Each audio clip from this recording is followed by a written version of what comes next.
मी आलोक. मला वाटायचं माझं लग्न अशा मुलीशी व्हावं, तिच्याकडे बघितल्यावरच असं वाटलं पाहिजे की यार शी इज द वन.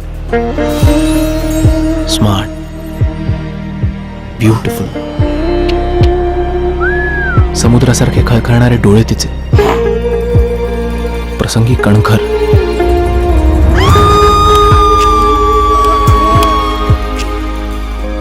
मला सावरून गेली अशी मच्चर, प्रसंगी बालिश.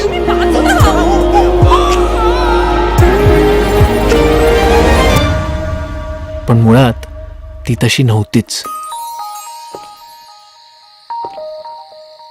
भेटली तू पुन्हा, कानवी भासली तू मला सांग